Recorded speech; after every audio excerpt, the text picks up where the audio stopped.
मला राजकारणात जर भक्कम साथ कोणी दिली असेल सन्माननीय गिरीश महाजन साहेबांनी, महाराष्ट्रात जर सगळ्यात खोटं बोलणारा जर प्रतिस्पर्धी उमेदवार असेल तो माझ्या विरोधात आहे. विरोधक असावा पण तो खानदानी असावा, तेवढीच एक खंत राजकारणातील आहे.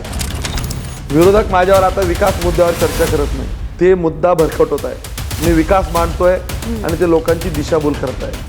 विकासाचं काय असतं याचं उदाहरण येणाऱ्या 10 वर्षात चाळीसगाव एक असतं. माझ्या मतदारसंघातल्या शेतकऱ्यांना हे माहिती आहे की हा शेतकऱ्यांचा आमदार, शेतकऱ्यांसाठी जेलमध्ये जाणारा आमदार. कोविडच्या काळात आणि महापूर आले, दोघेही वेळेस लोकांना वाऱ्यावर सोडलं नाही. पुढच्या 5 वर्षात महिलांवर जे काम या मतदारसंघात होईल ते महाराष्ट्रातलं रोल मॉडेल आहे. जे मी बोलतो ते करतो आणि जे बोलत नाही ते नक्की करतो, हे लोकांना माहिती आहे. आता जे आश्वासन देत आहे कमिटमेंट व्हर्सेस परफॉर्मन्स, जे पक्ष देतील तेच राजकारणात टिकतील. 2024 ते 29 चाळीसगावकरांच्या स्वप्नातलं चाळीसगाव घडवण्याची ही मतदान आहे.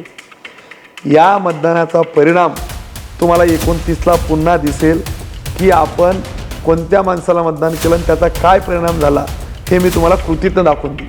34व्या वर्षी संधी मिळाली, जे संधीचं सोनं तुम्ही म्हटलात हे फक्त ट्रेलर आहे, पिक्चर अभी बाकी आहे. संपूर्ण महाराष्ट्रात आदर्श ठरेल असा चाळीसगाव तालुका कसा असेल, आमदार मंगेश चव्हाण यांची रोखठोक मुलाखत. पहा विजन चाळीसगाव 2029 लवकरच.